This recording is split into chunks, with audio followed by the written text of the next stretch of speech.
Senate hearing nga noong Huwebes, kung saan po hindi dumalo nga yung mga opisyal ng gabinete na inimbitahan. At para po kay Senator Amy Marcos, ito raw ay parang maituturing na cover-up, parang may cover-up daw po na ginagawa ang executive dahil nga po hindi pinayagan yung mga opisyal na dumalo. May sikat na kasabihan, hidden truths are unspoken lies.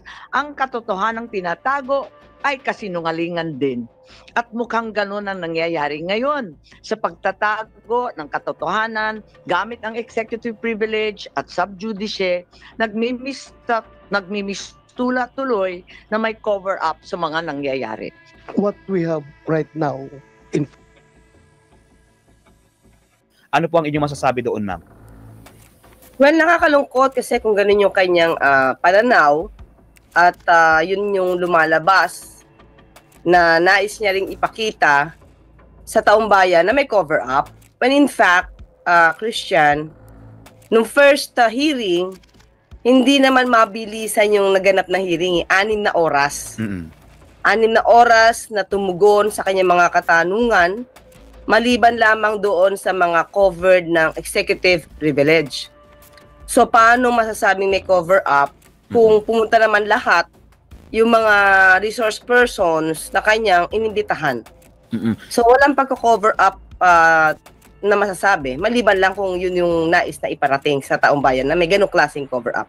Opo, Yusek, siguro kayo na nga po yung magpaliwanag kasi ang kine-question po dito ay yung executive privilege. Ano po ba yung ibig sabihin niyang executive privilege na yan na siya pong kine-question nga po ng mga senador na nag-iimbestiga? Christian, kasi ganito, di ba? Sabi nga natin, kinatigan na ng Supreme Court itong pag-i-invoke ng ng Pangulo, no? Hindi lang, actually, hindi sa panahon lang ni Pangulong Marcos, sa panahon pa rin ni Pangulong Gloria Macapagal Arroyo. Kung saan may karapatan ang Pangulo na i-invoke ang executive privilege. Kumbaga, hindi nila, i-withhold nila ng Pangulo, ng mga high-ranking officials, no, na sakop ng ehekutibo, na i-withhold ang anumang impormasyon na nakuha nila, nagkaroon sila ng internal deliberations, kung ito ay may patungkol sa national security, or kaya sasabi natin internal deliberations na hindi naman dapat i-expose sa taong bayan. Diba? Kasi ano tayo ang executive department kasi is enforcement of the law. Diba? So may mga pagkakataon, halimbawa, ito na lang ang pinakamabilis na o pinakamadaling example. Halimbawa, meron kang lulusubin. Halimbawa, may kalaban kang terorista or may nalusob ka ng terorista. So may naging plano kayo, 'di ba?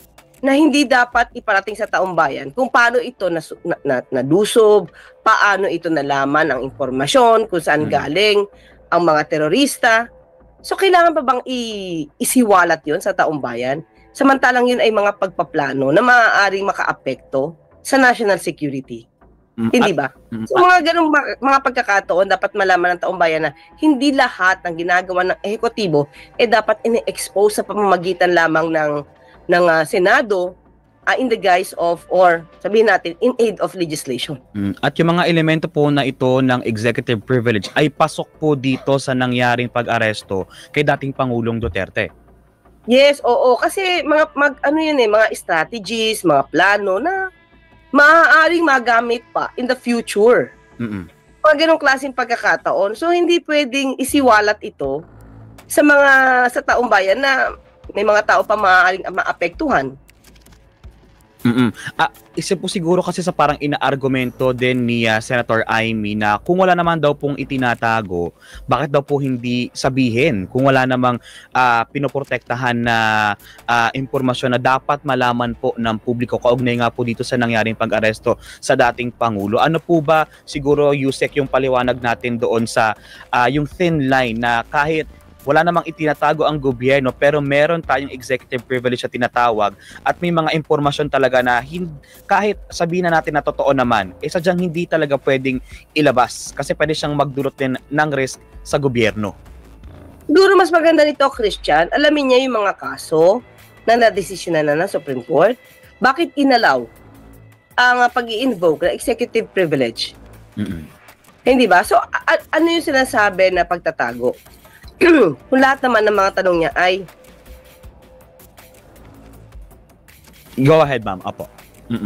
lahat ng mga tanong niya ay nasagot. Maliban nga lang doon sa cover. Halimbawa, may plano. Paano ba halimbawa maaaresto ang dating Pangulong Duterte? Sino-sino yung pwedeng mag-aresto? Paano ang gagawin? Kailangan isiwala talaga ba yon?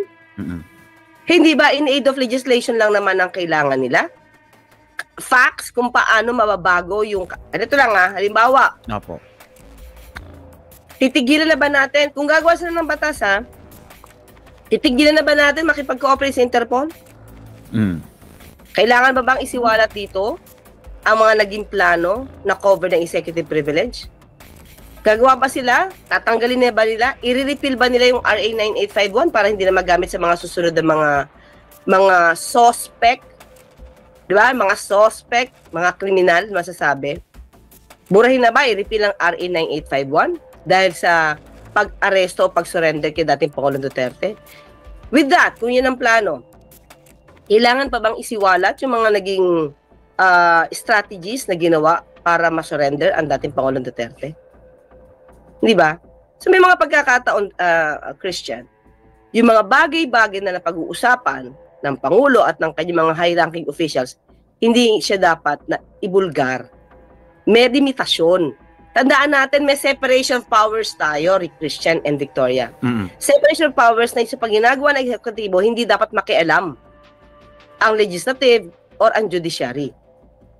Kanya-kanya tayong powers, kanya-kanyang functions na hindi na kayo dapat nag-i-encroach. So may mga pagkakataon in aid of legislation, go kung hindi covered. So ano pa ba ang kulang? 'Di ba? Ano pa ba ang kulang sa mga nais niya?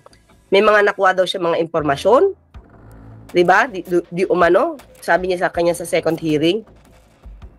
O di imbitahin niya po yung mga taong nagbigay sa kanya ng impormasyon na 'yon. Paupuin niya, gawin niyang gawin niyang resource person, o di makakakuha na siya ng informasyon, 'di ba? Makukuha niya ng informasyon na kakailanganin niya sa pagbalangkas ng batas. Yun lang po yun. Kung meron siya nakuha ng ibang mga dokumento, then let those people who submitted those documents be his guest, be her guest, be her resource persons, para malaman kung ano yung sinasabi nilang mga dokumento. Yusek, sa Tuesday po, magkakaroon po ng third hearing na itong committee ni Senator Amy Marcos. Are we expecting na any cabinet official will be attending or again wala pong pupunta? Victoria, hindi pa natin masasabi. Wala pa akong natatanggap na anumang latest na information patungkol dyan kung may a-attend o hindi. So let's just see. Hindi natin pa alam sa ngayon.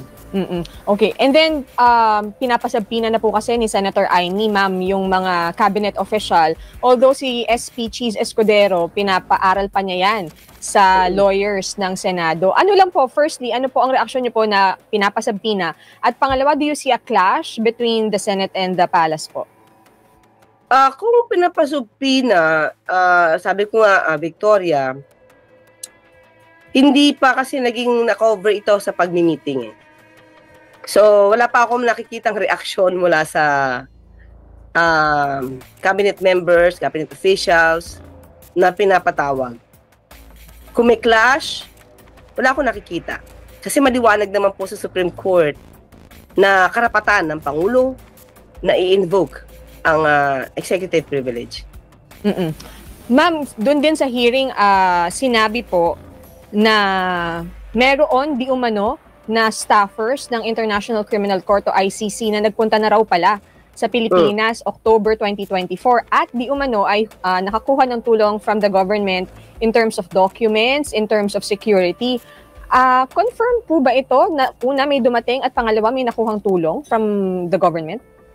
Hindi natin makukonfirm kung may dumating. Pero natatandaan natin sa mga nakaraang balita na kung sila'y pupunta dito, basta hindi sila makikipag-cooperate, ang administrasyon ay hindi makikipag-cooperate sa ICC, parang hindi naman siya bagong balita.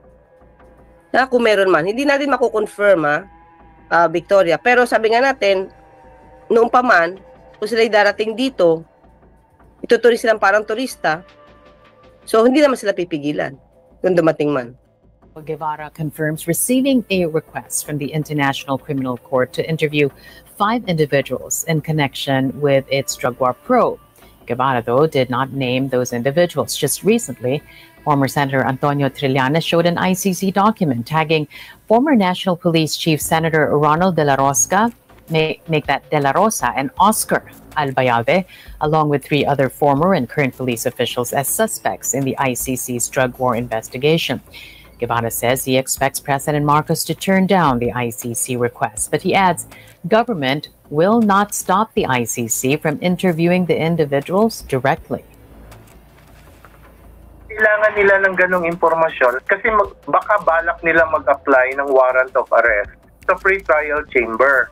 Kailangan i-present nila both exonerating and incriminating information. Kaya gusto nilang makuha rin yung side nitong mga suspects. Nagpapatulong sa Philippine government. Alam naman natin ang position ng Philippine government dyan from the beginning.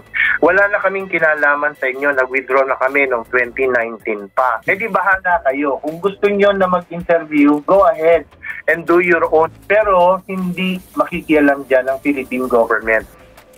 So on the part of the palace, ma'am, wala kayong ina-extend na tulong sa ICC? Yun naman po ang sabi ng Pangulo. Hindi tayo makikipag-cooperate sa ICC. Eto ma'am, sabi rin po ni Senator Amy, ang tanong niya, covered ba no executive order na inilabas ni President Trump na kino-question basically yung ICC at sinasabi na yung mga allies ng ICC dapat, yung ICC walang jurisdiction dapat over the US and allies of the US. So covered daw ba ang dating Pangulong Duterte dito? Ano po ang stand dito ma'am ng Malacanang? Polisiya po yun ng US. At may sarili naman po tayong batas. So ginagalang natin kung ano yung pagpapasya ng government, ng US government. At dapat din pong igalang kung ano po yung batas ng Pilipinas. Independent naman po tayo sa US. Allies tayo, of course. Pero meron din po tayo sariling batas na pinapatupad. Okay, so under doon sa period na nakasaad doon sa warrant of arrest, covered pa rin tayo, ma'am. So hindi tayo magpapa-apekto dito sa directive ni Trump. Sabi nga natin, may residual powers ang Pangulo at still, sa Interpol po kasi tayo nagkaroon ng pakikipag-cooperate. At yun na kasi ang ating commitment. Nagkausap na ba ma'am si Senator Amy at si Pangulong Marcos? After, before nitong hearings? Wala, personally, wala po tayong nalaman na nakipag-usap si Senator Amy kay Pangulo. Wala po tayong personal knowledge kung meron man. Oo, kasi parang medyo, di ba nagkaka-rift lalo yung dalawa, yung magkapatid dahil po dito sa nangyayaring hearing? Sa parte po ng Pangulo, wala po siyang sinisimulan para magkaroon ng rift sa silang magkapatid.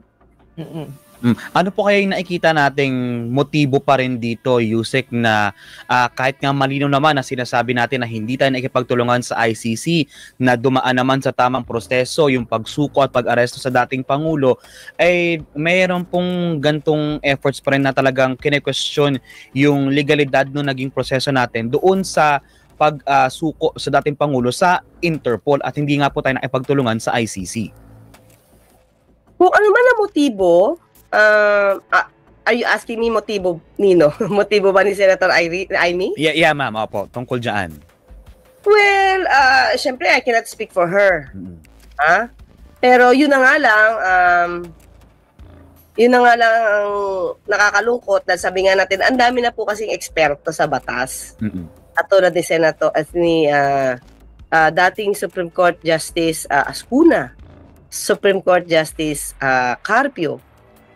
Marami naman po sana siyang makukumbida na resource persons paliban sa miyembro ng kabinete.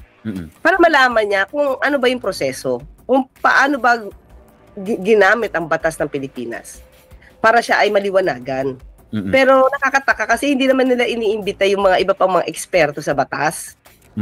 Tangi si Atty. Medina lamang na may kakaibang opinion ang kinukumbida niya. Di ba mas maganda sana kung balanse para mas kompleto ang kanyang makuhang impormasyon at hindi siya maguluhan.